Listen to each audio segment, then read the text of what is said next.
Page 23, German dance WoO 42 number 3. Apparently this is the theme from the trio of that dance. 3/4 time with one flat. It sounds like it's in F major. Right hand first, coming in on an upbeat. So it's 3, 1 and 2. The fingering here at the beginning is okay.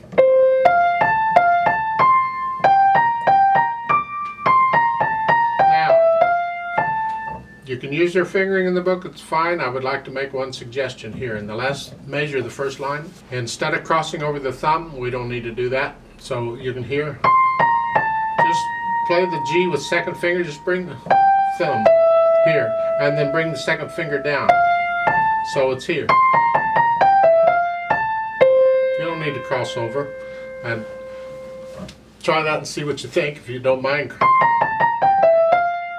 That's fine too, what they're doing, but I prefer not to cross over my thumb if I don't have to, so I didn't. However, in the last measure, the second line, you do pretty much have to cross over here because of the chord. If you don't cross over, you're out of position for the chord. So there, yeah. But then in the last measure of the page, again, you can figure it where you don't have to cross over. 2 here. So it's kind of going back and forth between the two, and this happens in a few places. Now on page 24, it's the basic idea, but the notes are a little different. In the second line here, going into the second measure,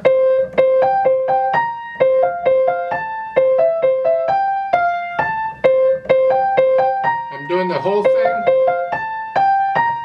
It's up to you how you finger that. You can get it all in one hand position, but look out. And when you get to the end of the third line, that needs to be second finger on that E, because you got this coming up.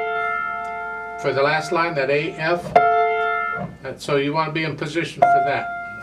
You do that some more on page 25 and everybody's happy. At the end of the page 25, the last 2 measures here, again, you're going to have to cross over the thumb here. So you're in position for the chord. The left hand is supporting here in broken chords. Keep it soft here. It's kind of neat because these broken chords are going down. Usually they go up, but these go down. Play them all legato, but except for the rest, of course. And for the most part, that's all you're doing now in the left hand. Now on page 24, you get a bass clef there in the second line, so you got to come down here. Now we're going up. Watch their fingering, it's fine. And then on page 25 in the left hand, you get your treble clef back. In the second line, last measure, you're up here. Put the hands together slowly.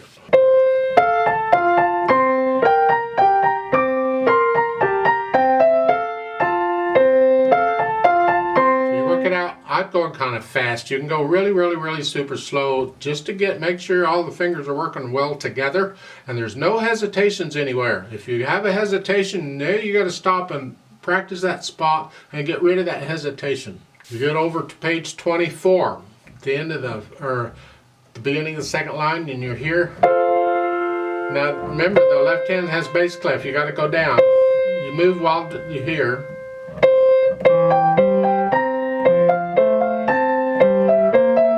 You got to be careful here because again we want to hear the right hand, and because the left hand has gone lower, it tends to want to get louder. So you got to be careful to keep it really soft here, and you stay that way until on page 25, second line, where the bass or the left hand gets treble clef again in the second measure, or going into the third measure. It's very repetitious, huh? Now you can add the slurs if you want.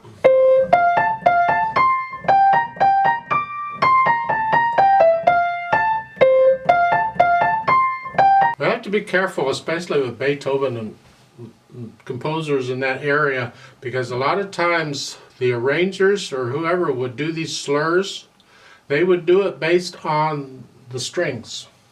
So the slur isn't necessarily an indication to connect the note, it's a bowing for the strings.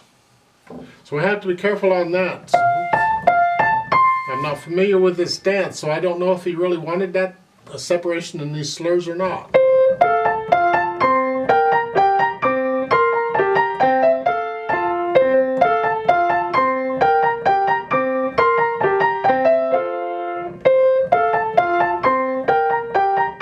It's fine, I mean it works if that's what you want to do.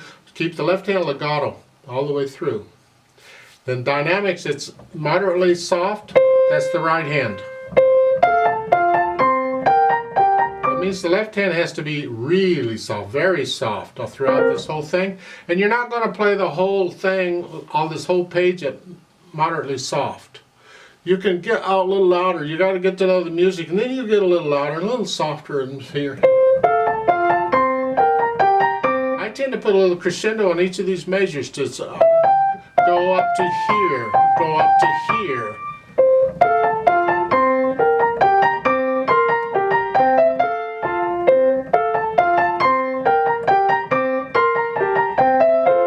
That's just how I felt it. Don't have to feel it that way. Maybe you feel it getting softer as you go up.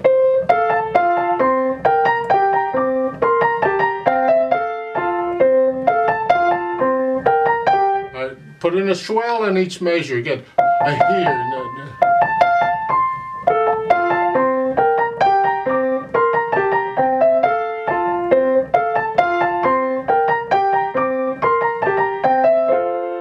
There's different ways of feeling this, and you can play it different each time. When they don't tell you anything, it's up to you and how you want to interpret it. Just keep it in the range of moderately soft.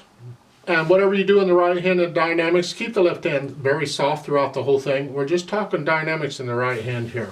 When you get over to page 24, second line, now it's medium loud, moderately loud. That's a little louder than moderately soft. Not a lot, but a little louder.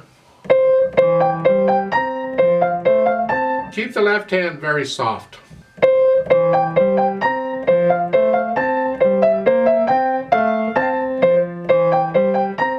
Hand is all legato here, keep in mind, and again you're not going to play it all moderately loud here. Get a little louder and softer, experiment. Then on page 25, second line there, you'll see in the middle of the line it goes back to very soft. That's the right hand. Now the left hand has to be so soft you're just kind of blowing on the keys. That's just... But again, you get a little louder and softer in this, but keep the left hand hardly noticeable.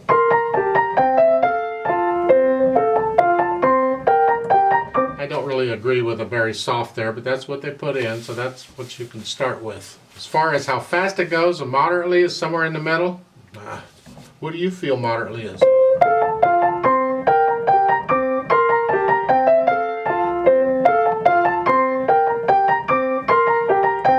I kind of picture people dancing to this, sort of. Not a real fast dance, but just a nice gentle dance.